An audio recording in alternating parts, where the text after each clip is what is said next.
questions after Mr. Gandhi makes his remarks. Please write them on the cards on your seats, or one of the press club attendants can hand you a card. And pass them to the front of the room, and I'll ask as many as I can as time permits. Please print legibly. I can't ask what I can't read. And I'll ask as many questions as I can. So, just one moment.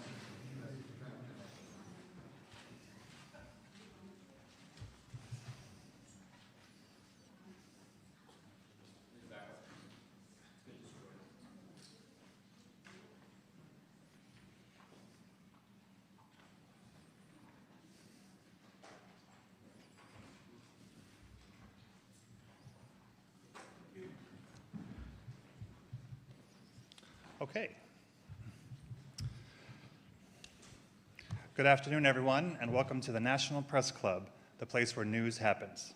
I'm Kerry O'Reilly, co-vice chair of the Press Club's Events Committee, and I'm also a senior managing editor at Sightline Media Group, publisher of Defense News and Military Times.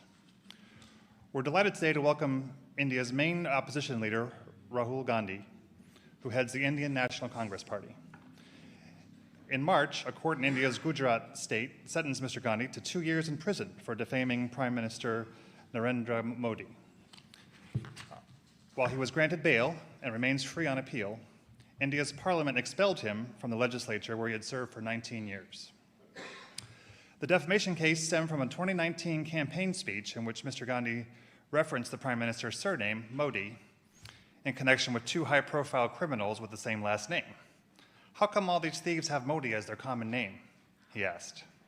A legislator from the Prime Minister's party, also with the last name Modi, sued. The Gandhi family name is synonymous with a political dynasty that has produced 3 prime ministers so far. Rahul Gandhi is the son and grandson and great-grandson of legendary politicians. Both his father, Rajiv Gandhi, and his grandmother, Indira Gandhi, were assassinated. Their party, the Indian National Congress, ruled India for most of the years since the country's independence. But the once unshakable Gandhi dynasty may have met its match in Mr. Modi, who crushed the traditional ruling party in a 2019 landslide. Mr. Gandhi will challenge Mr. Modi again when elections are held in 2024. Many people in India and around the world have voiced concern about Mr. Modi's consolidation of power in the world's largest democracy. Mr. Gandhi has emerged as one of Mr. Modi's fiercest critics, accusing him of using the power of his government to silence opposition candidates, journalists, and organizations such as Amnesty International and Oxfam.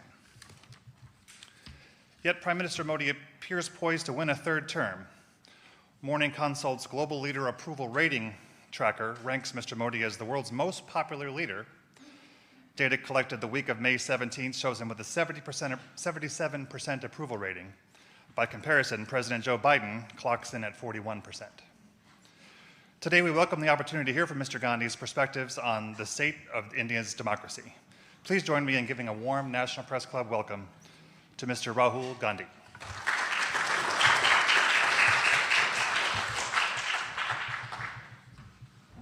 Do you want to make some remarks, or we'll just go right into questions? Yeah, we could. Thank you very much for inviting me here. Certainly. I believe my great-grandfather came here, and my grandmother came here, my father came here. So it's an honor for me, and I'm looking forward to your questions. Okay.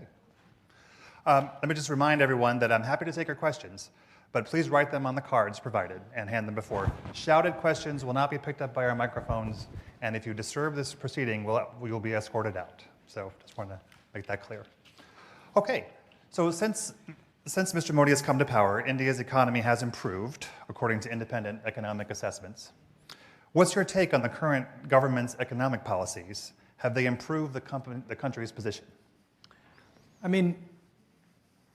What we see on the ground is massive unemployment and dramatic increase in prices. And this is one of the reasons we won the Karnataka election, was that there was a feeling in India that there is a set of people who have a huge amount of wealth, and then there's a large mass of Indian people who are poor and struggling. huge income disparities, and unemployment. I think it's a 40-year high for unemployment. So to say that the economy is doing well, I don't quite agree with it. And are there particular policies that are cause for concern or that should be changed?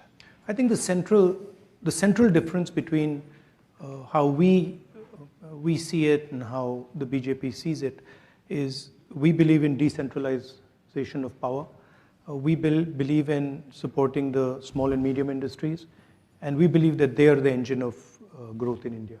And they tend to concentrate power and wealth in few limited people. So that's, I would say, broadly, that's the difference in the economic perspective. Okay. If your party were to return to power, what changes would it seek to implement to ensure the rights of minorities in India? I mean, India has a very robust system already in place. That system has been weakened, right? But it's not that that system doesn't exist. If the conversation, the democratic conversation is allowed to be fostered, then these issues will settle themselves. So the rule of law is in place. It just perhaps isn't followed. No, it's not. You have to have an independent set of institutions that are not pressurized and controlled, and that's been the norm in India. This is an aberration. What is taking place in India. So from our perspective, the foundations of democracy in India are very strong. And the protections exist, but they're being sort of disturbed. And you see that if Congress came to power, they could quickly be restored. I mean, quickly, I don't know, but the Congress party is the institution that conceptualized them in the first place, right? So we don't view them as our institutions. We view them as institutions of the state. And so we ensured that there was independence and neutrality in these institutions. And it's not difficult to do if that's what you're trying to do. Let me ask you about, well, again, welcome to the Press Club, and let me ask you about press freedom, very important issue for us all. I should, full disclosure, my colleague, Vivek Raghuvanshi, was arrested several weeks ago and charged with, and accused of espionage. He's an Indian citizen. And what does that, he's been working for my company for more than 30 years and as a journalist. And I wanted to ask you what that says about the state of press freedom in India when someone can be just accused of, even after, if someone with such a reputation can be accused in such a cavalier manner. No, I think the fact that there is a weakening of press freedoms, this is not hidden. I mean, everybody knows it. It's apparent in India. The rest of the world can see it. And I think press freedom is very, very critical for a democracy. I mean, one should be open to criticism, and one should listen to criticism. I mean, that's the feedback loop that builds democracies. And definitely, there is a weakening of press freedom. I mean, and it's not just press freedom. It's on multiple axes. On multiple axes, there is a clampdown on the institutional framework that allowed India to talk, that allowed the Indian people to negotiate. I view India as a negotiation between its people, between different languages, different cultures, different histories. And the architecture that Mahatma Gandhi set up was to allow that negotiation to be carried out fairly and freely. And that structure that allows the negotiation between India's people is coming under pressure. I mean, this is a question you should ask Mr. Modi. It's more apt. Okay. I don't know how you'll get As there. soon as we get him here. I don't know how you'll get there, but yeah, I think it would be better question directed at him. Okay. What are your concerns with regard to the use of the citizenship law to expel Muslim Indians who have lived in India for generations? How would you handle things differently? I think all Indian people, right, have a right to expression. All Indian people have a right to religious freedom. All Indian communities should feel free to express themselves. So I don't differentiate between any community, any caste. I think India, as I mentioned just now, is a conversation, and the freer and more open that conversation, the more powerful India becomes. Okay. You have said that Modi's BJP engages in the politics of hatred and violence. Can you explain what you mean by this? I mean, it's explained in the sentence, right? They sort of generate a certain amount of hatred in society. They polarize society, and they're not inclusive. They don't embrace everybody, and they divide society. That's yeah, and that's damaging in my view to India, because India has always had a tradition of conversation, of openness. All our great leaders, spiritual, political, Mahatma Gandhi, Buddha, all of them promoted harmony, promoted peace, promoted conversation. So it's in our culture, it's in our history to sort of bring people together and have these dialogues. So that's, I think it's a difference in ideology between us and the BJP. Mm-hmm. We feel India should be allowed to express itself, and we feel that political leaders should be comfortable in sort of being questioned and should learn from that questioning. Mm-hmm. So, I mean, it's just a difference in viewpoint. For such a divisive figure, Modi maintains very high levels, in fact, worldwide high levels of popularity. Why do you think that's the case? Why do so many Indians support the Modi government?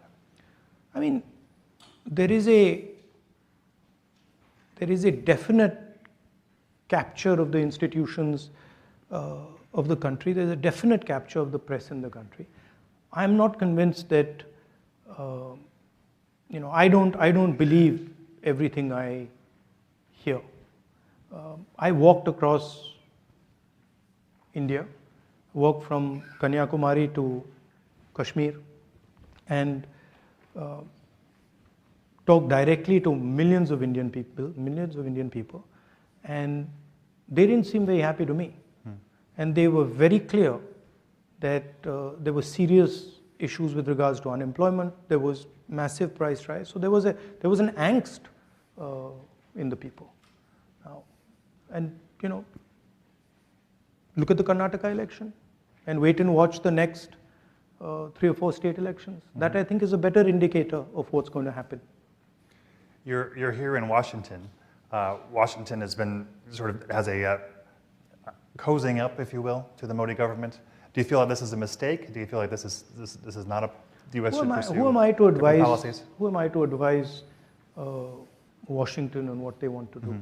Mm-hmm. I mean, it's their choice. They have to decide about these things. It's pretty clear from our perspective where we've got to go. There are certain values that we protect, and we're very serious about protecting those values. As I said, the conversation between the people of India, the idea that all Indians should have equal expression. These are things that for us are non-negotiable, and we fight for them, and we pay the price. Mm-hmm. I have a comment from the audience here.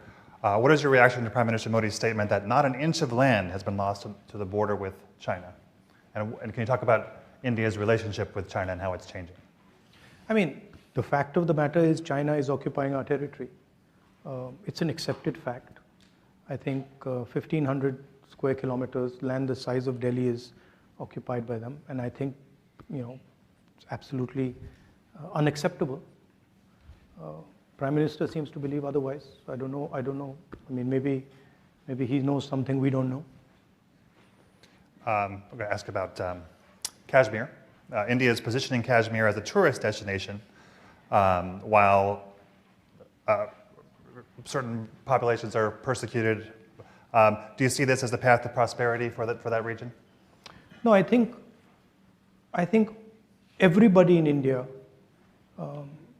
has a democratic right. Every single person in India should be allowed to be part of the conversation. I think there are things that can be improved in Jammu and Kashmir with regards to that conversation, and we are committed to improving the conversation, the democratic conversation in Jammu and Kashmir. Says you talked about secularism and democracy while opposing the Hindu party BJP. However, Congress in Kerala has been in alliance with the Muslim party, Muslim League in Kerala, the state from which you were MP for more than, the state you are the MP for more than 70 years. Muslim League is a completely secular party. Right. There's nothing non-secular about the Muslim League. Questions are a little disjointed. Sorry about that. I think the person hasn't studied the Muslim League. Back to politics. How united is the opposition in India, and why isn't Congress supporting Kejriwal on the ordinance issue?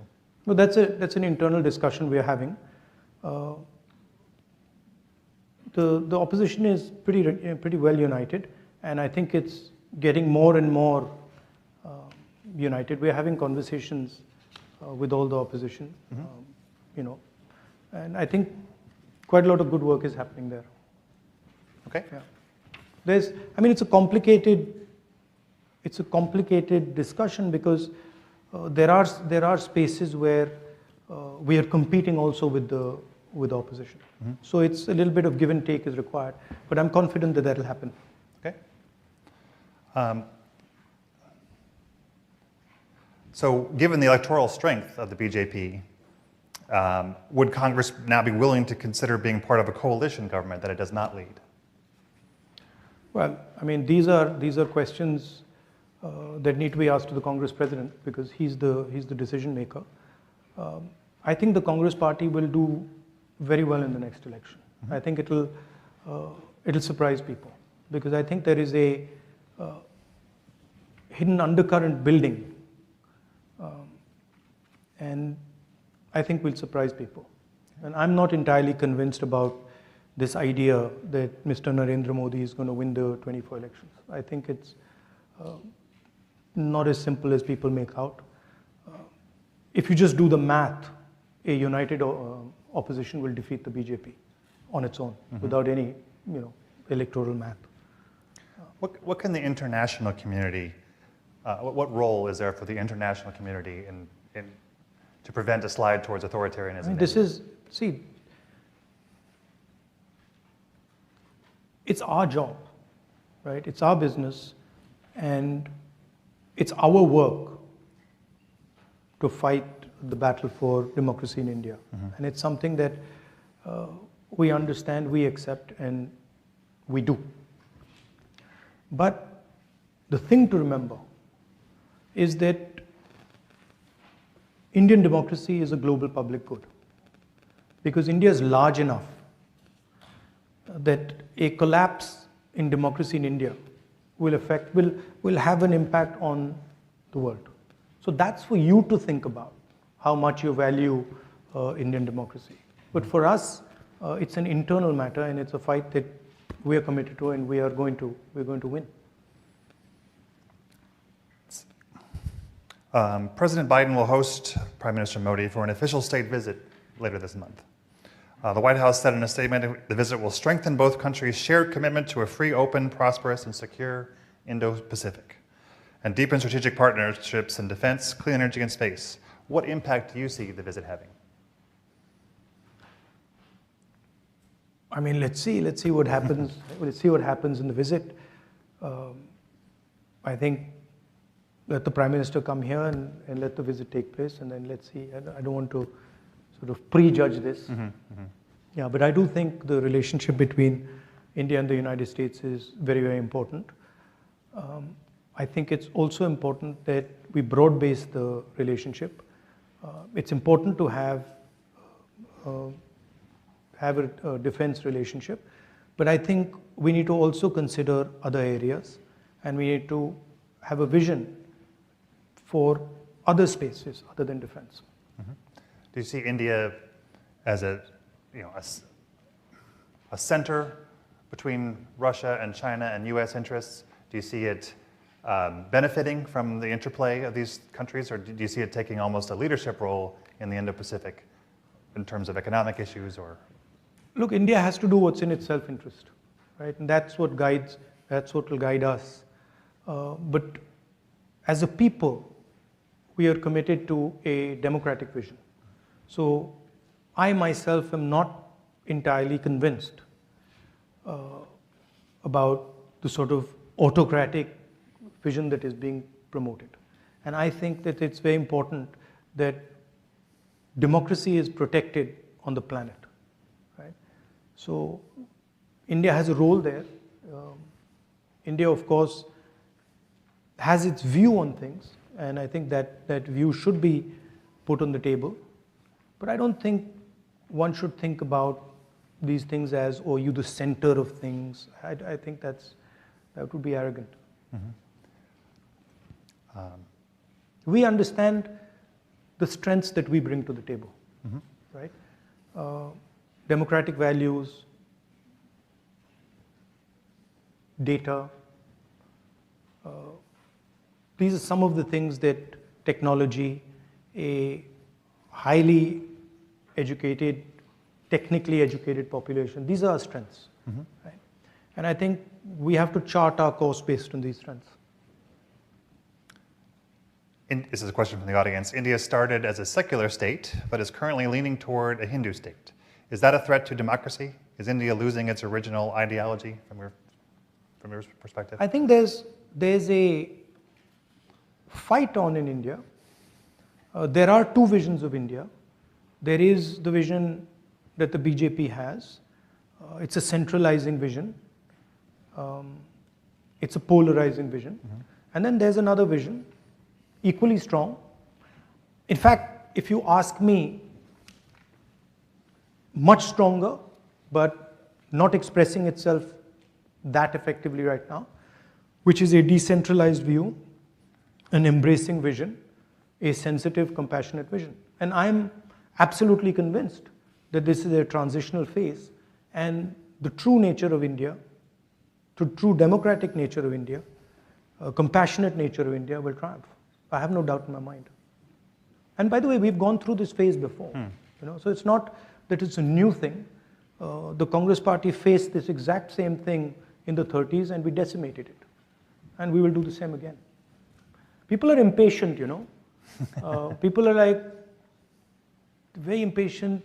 BJP has been in power for 10 years. Well, okay, we were in power for 10 years before that. Why did nobody say, in UPA 2, when we had been in power for 8 years, why did nobody say, oh my God, the BJP is going to evaporate? After all, the same, we were in power for 10 years. So there is a tendency for the media to sort of exaggerate these things. There are reasons for it also. But we are committed to the democratization of India. And we are committed especially to the emancipation of the poor people of India, the lower castes, backward castes, these communities. I think I heard you say you described the media in India as somewhat captured by the powers that be. Yeah, I think you could remove the word somewhat. Somewhat. So if your party comes to power, what steps would be taken to free up that press and make it less co-opted? You don't really need to do much. You need to just stop interfering and stop pressurizing. And if you look at the UPA period, we didn't interfere, we didn't pressurize, and it worked perfectly fine. So if the leadership of the country decides that a free press is valuable, then it'll fall into place. Got a question for you on Bangladesh here. How do you view Bangladesh's situation as the country struggles for democracy, voting rights, freedom of expression, and human rights? No, I mean, Bangladesh is a friend of India. But it's for Bangladesh to decide these things. It's not my place to tell Bangladesh how they should live their life. Okay. Let's see. It says, this is a question from the audience. In 9 years of BJP rule, India has become, as a 3.5 trillion rupee or dollar economy. India is one of the most, and yet India is one of the most impoverished countries. So how do you see India addressing its many problems? Given the challenges of democracy, given the challenges of the divisive rule of what's the way forward in terms of specifically addressing poverty? The 3.5 trillion, India has a particular growth rate. Mm-hmm. So that's just a natural consequence of that growth rate. The question is, how is the wealth of India distributed? Is India creating jobs? Are Indian people feeling that they can express themselves? Are they happy? Is there general tranquility in the country? Congress Party has a record for doing this. We've done it for many years. I think a good model is to let the people of India get to work, let them do what they're best at doing, and not to sort of, pressurize them and threaten them and do that. There's a historical record for this. After all, India did extremely well in the early 2000s. Mm-hmm. What do you see as the main drivers of... There's a cost.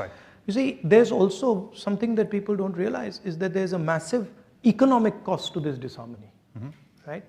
To this non-conversation. That filters out, right? So saying that Indian economy is doing well, that doesn't take in the full picture. What are the other costs that you're creating? Mm-hmm. Those are not being factored in, right? We had better economic growth than the BJP, created more jobs than the BJP, and had complete harmony in the country. What do you see as the biggest drivers of the economy in the short term, in the years ahead, in the coming years? I think what the BJP's policies have done, particularly demonetization and what we consider to be a flawed GST, they have weakened the small and medium businesses in India. And we believe that the small and medium businesses are actually the backbone of economic activity in India. If you want to create jobs, if you want to have a 21st century economy, you have to empower these people and turn them from being small and medium businesses to large businesses.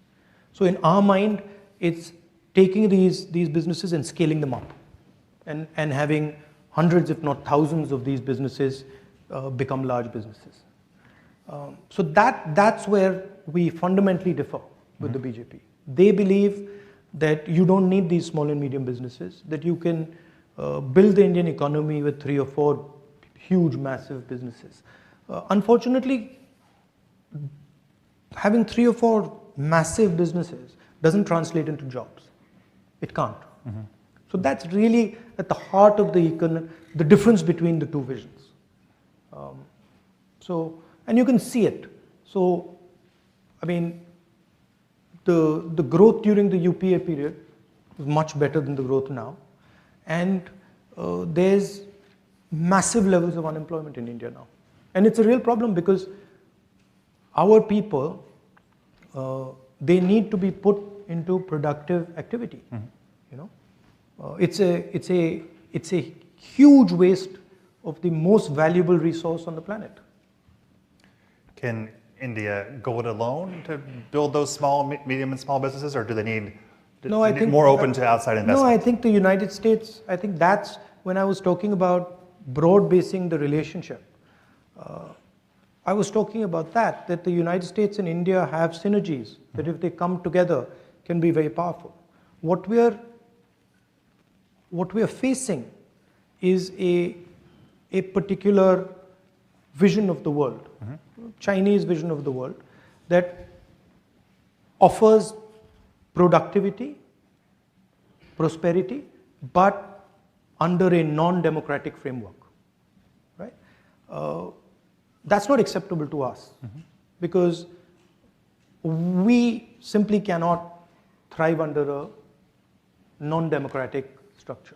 So we have to think about production and prosperity in a democratic framework.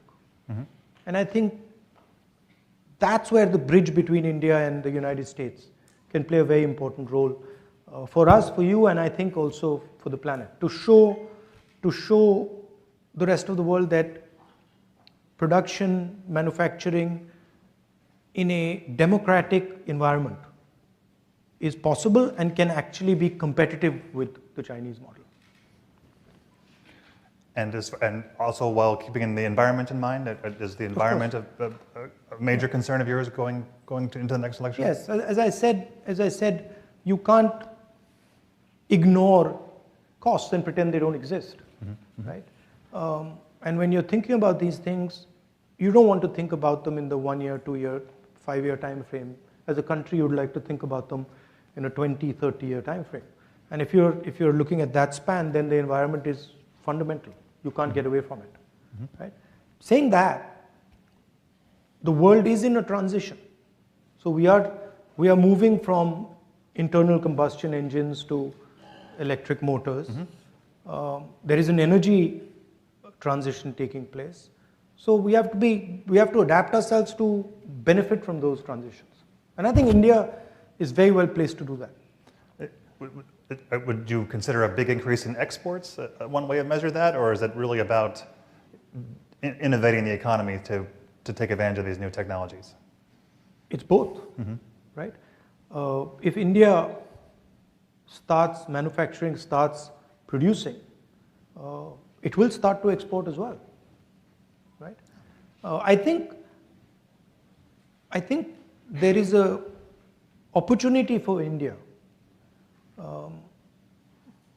to successfully compete with the Chinese on manufacturing. We might not end up doing it the way they do it. So we might not end up having huge factories. We might end up having smaller factories with high technology embedded in them. So the system will probably look different, but the end result would be similar, that we would compete with China and you would see made in China and you would see made in India. Can you do it without more Chinese investment? Is there enough money coming in from elsewhere? Yeah, no, that's where the India-US relationship should be looking. I mean, that to me is what the conversation should be about. How do we build this alternative production system, alternative manufacturing system? And I think there's a lot of interesting things there because of our size, because of data, because of our technological capabilities, your technological capabilities. So I think the strengthening of the bridge between the United States and India and the widening it, taking it from a 2-lane highway to a 10, 15, 20-lane highway is how I think about it. Does the U.S. Tendency to flirt with the debt ceiling and so on give you pause as far as partnering with America in the long term? These things, there are always stumbling blocks. There are always relationships like that between the United States and India. They will move very fast and they'll slow down. They'll move very fast. But as long as the progression is in the right direction and you're focusing on the right things, I think you'll end up resolving the problems. A couple more questions from the audience here. If you believe the BJP pushes hard propaganda, how do you tackle the government messaging heading into 2024? Well, we had been struggling with this for some time, and we came across this very simple idea, which was to walk from Kanyakumari to Kashmir, and it was shocking at how effective that idea was. I was just frankly blown away, because when we went directly to the people, no amount of force worked. I mean, the BJP was trying everything they could to not allow the yatra to be successful. It didn't work. So it was very interesting. I think all this propaganda doesn't work if you go close to the people. If you're far from the people, it's very easy. But once you start going close to the people and you start having conversations, you start walking on the streets, you start physically meeting people, it doesn't work. It's quite a revelation to me. And I think it sort of made me understand what Mahatma Gandhi was doing with, the Champaran movement or the Dandi March. I think, as I was saying in Stanford yesterday, in the West and in India, there is a distance between the people and the political class. And I think that's where the propaganda comes into play. If you bridge that gap, it's very difficult. But can you get your message out with the media? We got the message co-opted? out with Yes. the yatra in an explosive way. I mean, fantastic. So the people of India are hearing your message. Loud and clear. Yes. And I mean, it's obvious. It's obvious to every single person in India that the yatra, the message of the yatra, India needs to stand united, India needs to work together, resonated with BJP people. Some days back, I was somewhere and I had one of the spokesmen of the BJP who just bumped into me, and she said that this was a very powerful thing that you did. All right. Why should religious minorities see your party as an alternative to the BJP's politics? Because it's not just religious minorities, it's everybody. Because we give space to all ideas in India, all communities, all religions.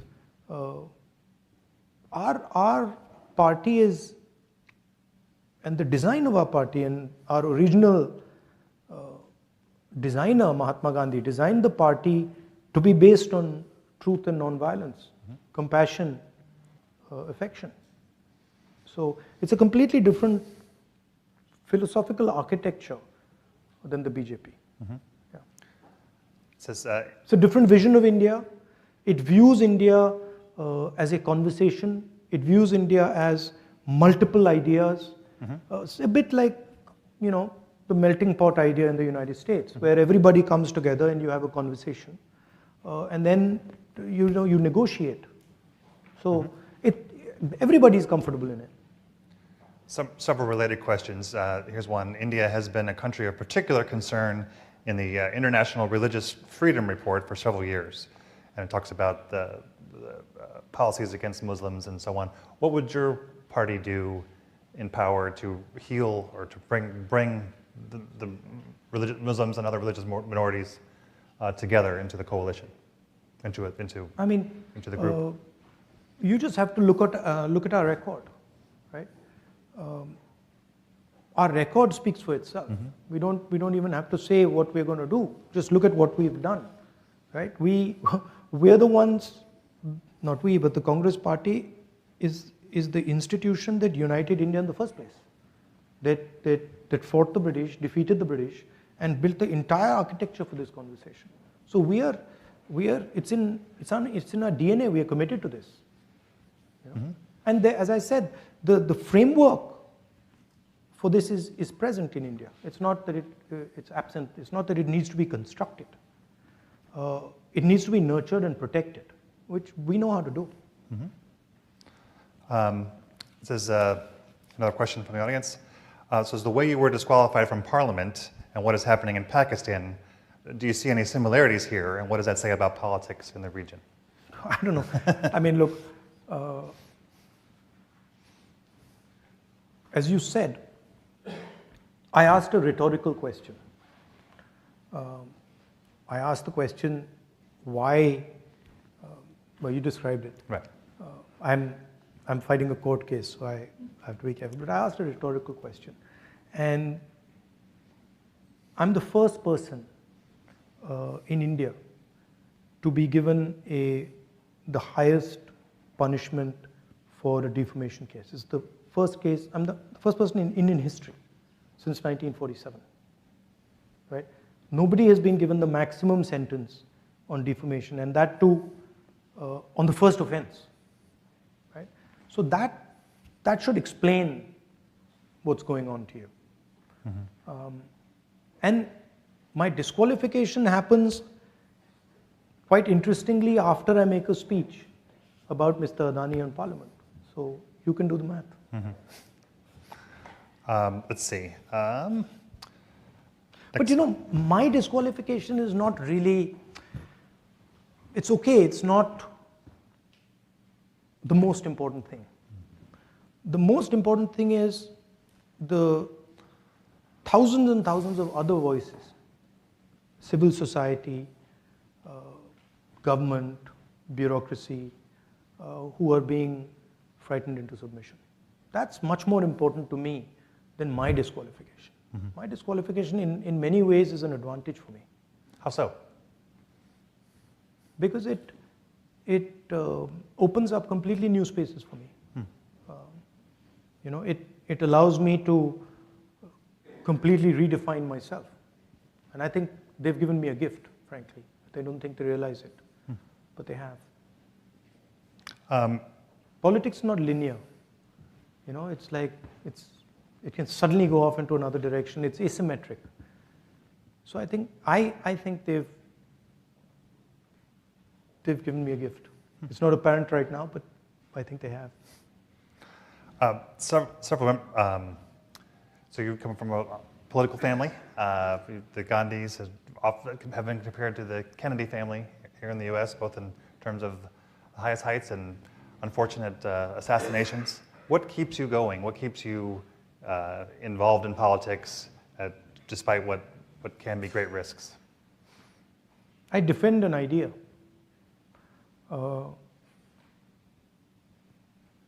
I love the people of my country.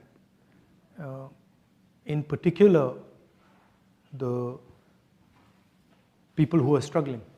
I have a bias towards them. And I completely empathize with their struggle.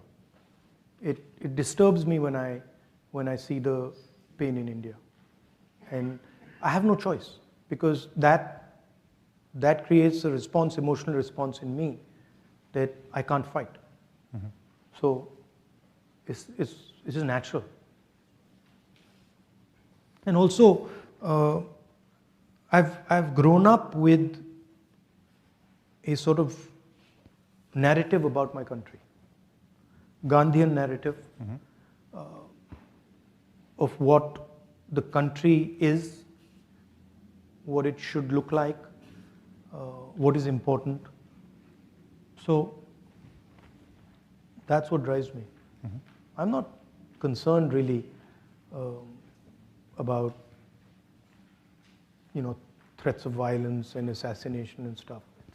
I mean, everybody's got to die, you know. So, I mean, that's what I learned from my grandmother and my father. So, you don't back down because of something like that. Here's a question that just in. India's relationship with Russia has been controversial since the war in Ukraine began. How would Congress administration handle this relationship or the situation in Ukraine differently? I don't know if you like my answer, but I think similar to how the BJP would or did. We would be responding in a similar way to BJP.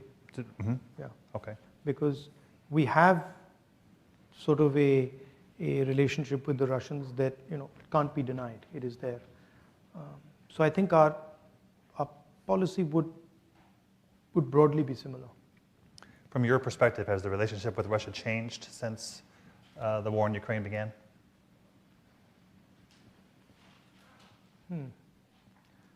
I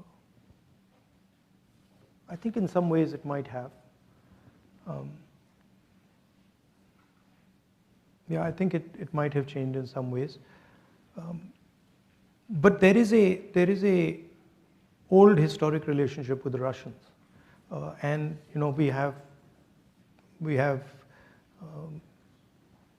we buy weapons from them.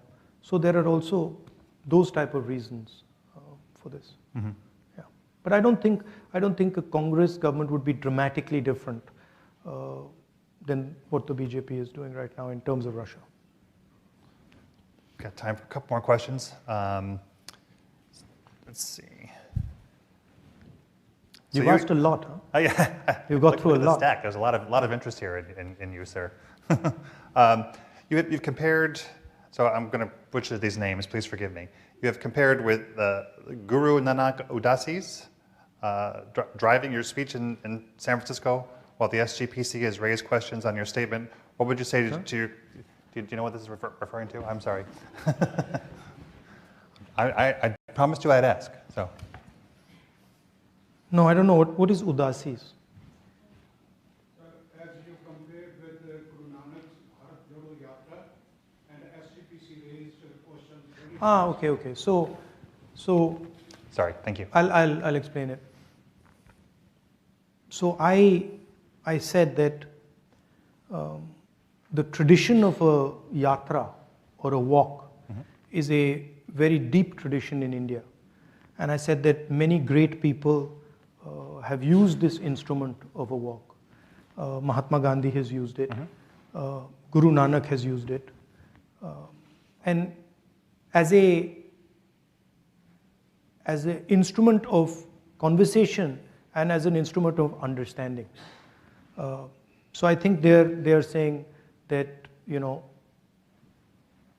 I shouldn't compare the Bharat Jodo Yatra to walks that Guru Nanak and Mahatma Gandhi took, but I wasn't doing that. I clearly said that, look, I draw inspiration from these great leaders and what they did, and there's no question of comparing this walk to their walk, but I think they've misunderstood it. I see. Yeah. What is your message to the Indian people as to why they should support Congress in the next election? Is it about economic achievement? Is it about tolerance? I said in my yatra, I'd say it in Hindi, nafrat ke bazaar mein mohabbat ki dukaan kholo. Do you speak Hindi? I wish I did. So nafrat ke bazaar mein mohabbat ki dukaan kholo. In a market of hatred, open a little shop of love and affection.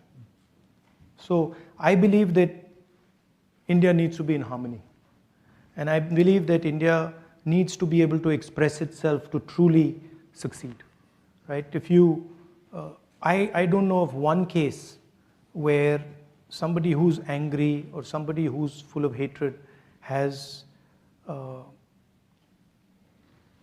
had an expansive imagination. And India needs an expansive imagination. India needs huge opportunity, which can transform the lives of millions and millions of Indians. But in order to do that, it needs to imagine a new India in a big, dynamic manner. And I think in order to do that, India needs to be in harmony. India needs to start talking to itself. India needs to respect itself.